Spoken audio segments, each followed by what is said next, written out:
Okay, so like, are we recording now? Is this the real one? So this is it. I'm here with wonderful guy Joel Comm. Joel, welcome to Colorado. You welcome to Colorado. I live here, so I'm going to welcome you to Colorado. On behalf of everyone from Florida, welcome to Colorado. Colorado, yes. I'm glad you're here. I just was like driving down the street, and I had this sudden, compelling urge to have on the border Mexican food. See, we're here at the border. Show us a chip. There we go. And it's crunchy, too. It's fun. Ladies and gentlemen, the one and only Joel Comm, best-selling author for 500 bazillion books. I think that's the exact number or something like that, right? It's actually 523 bazillion, but who's counting? Yeah, exactly. All-around nice guy, and guy that's got some good information that can help you on, okay, you've been the best-selling author. You've done a lot in social media, been very successful. What do you see that's working particularly well, not only for you, but with others that you're associating with today? Social media. I think that, SEO is so 2003, right? That, trying to keep up with Google and what they're doing and the changes in the search engine algorithms is it's a nightmare. And I don't do it. I always have done what's organic for me, and that's how I've gotten traffic to my website. Well, now social allows us to actually be proactive by sharing our content, interacting with others, and driving that traffic really for free. I do dabble with paid ads a little bit on Facebook, but the majority of the traffic that I get is the free traffic, and I love it. I like free. Yeah, free is really good, and it's working well. And also clout scores and things like that. Matter of fact, I see you have a book over there. Shameless plug right now. What is this book? This book is called Clout Matters by Terry Brock and Gina Carr, and it's true. Clout does matter. I believe I gave you an endorsement for this book. I believe. Thank you very much. You're very welcome. I believe in clout. Not in the way that I believe in the tooth fairy either. Right. I believe that clout actually does matter. Well, the tooth fairy matters too. No offense to the tooth fairies of the world. That's right. Another podcast, but it's a good one to see. That's for another show entirely. But how is clout working in business? Someone says, okay, I've heard of it.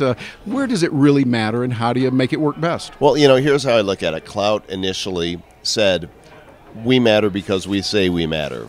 We're measuring influence based on how people are interacting with others online and how others are interacting with them, and we matter. And there was some pushback to that because people are saying, just because you say it matters doesn't mean it does. Well, it's gotten to the point where they are gathering so much data, of course I don't need to tell you this, that the number that they're coming up with actually does mean something, and I think businesses, corporations, and small businesses are beginning to pay attention.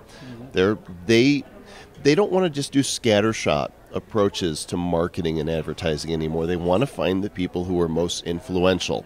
And with clout, they're finally able to start getting some semblance of what that means. And I think influence marketing is the future, and clout is leading the way. Yeah, exactly. It's really a measuring stick. It's a way to find out, okay, what's really working, what is right. And as we've said long ago in marketing, what's important is what important people think is important. I like that. It is a measuring stick. It's also a beat stick for those who aren't influential. It's like, get your clout score up. And what it really means is don't work to get your clout score up. What it means is get involved in social, right? Everybody has the opportunity to be influential.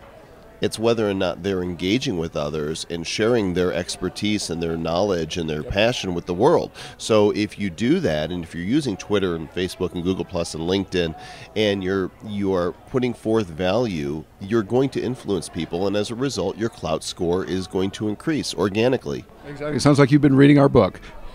I have looked at the book, and there is a lot of great content in there, and so I'll shamelessly plug it, even though I'm not a co-author, to go get a copy of Clout Matters. Well, thank you. It does. It really does. Okay, well, now let's look toward the future. Welcome to Florida. Yeah, exactly. Welcome to Florida. Is this Florida? I love the mountains here. Your mountains are a lot better than ours in Florida. Yes, but your swamps are better than ours. Yeah, that's true. Our alligators, woohoo. You have better alligators, and your view of the ocean is much more vivid. That's true. It's good to have both. Well, someone's saying, okay, I'm thinking about moving ahead with this. I need to know where to go with today's environment because we know it keeps changing rapidly. What would you recommend to that person who is using social media a little bit, wants to move to the next level for them? What kind of specifics do you see that work today? That is such an incredibly broad question. I'm trying to think of how to give you the best answer to that. If you're going to use social today, it comes down to your authenticity, right? I don't think that there's this strategy. At least there never has been for me. And maybe that's why the question confuses me a little bit, because I think that when you're using social in an organic way, that you're seeking to bring value to others, that you're caring about others, and you're delivering content, you're being real about who you are, you don't have to give a lot of thought to it. And people always ask me, well, how often do I tweet or how often do I post on Facebook? And my answer is when I want to. There's not this, I don't live under the tyranny of social media. I'm an entrepreneur. Part of the reason I'm an entrepreneur, no, all of the reason I'm an entrepreneur is I like to call the shots myself. I like to make my own schedule. I want to do what I want to do when I want to do it. And if all of a sudden I'm putting myself under these constraints of, well, you need to tweet 10 times a day, and here's the hours you're supposed to do it. Yeah, at 10, 2:33, and 4:46 p.m. Eastern Time. Yeah, I don't think that way, and I won't encourage anybody else to think that way too. And even all the sites, well, you should be on Instagram, and you should be on Pinterest, and oh my gosh, it's crazy. I would rather help liberate people from the tyranny of what social media can do to their lives, because if you take it on as another job that you have to do, it can destroy you. And so I hardly use Pinterest. I hardly touch Google+. I use LinkedIn sporadically, mostly when I want to connect with somebody in particular. I spend more of my time on Facebook and on Twitter, and I like it that way. Could I have more business if I were to dedicate more time interacting on Google+? Yes. Could I have more business if I use Pinterest and Instagram more? Yes. But where's my life? And where's my lifestyle in the midst of that? So for you and for all of you listening, I'm sprinkling social media freedom pixie dust all over and liberating you to use social media in the way that you want to use it, not in the way anybody tells you should use it. Now, if you're working for a corporation and you're their social media person, you're being hired to do a job, well, obviously do your job. But if you're an entrepreneur and you're feeling overwhelmed by all the shoulds, don't let anybody should on you. You should not let anybody should on you. I just did it, didn't I? I like that. That's very colorful, yeah. That sounds tweetable, too. But you're right. It's a freedom, and it's the idea of being able to do what we want that works in the marketplace, and we keep experimenting. We keep testing and trying it, and that's why in the book we talk about those things. You talk about these in your books as well. And so if you get a chance, you've written, I think you got a good future ahead on that. You never know. It might turn out to be something. I might be an author one day. Yeah. Mom, aren't you proud? You know, even that blind hog finds an acorn every now and then. That's right. You know, or I heard, what was it Zig Ziglar used to say? If you tie an order pad to a dog's tail, sooner or later somebody's going to sign it. That sounds like what Zig would say. Well, Joel, somebody's out there saying, okay, how do I get in touch with this guy? Joel sounds like a really good guy. What's the best way for them to get in touch with you? Well, find a payphone. What are those anymore? Yeah. Or the rotary dial.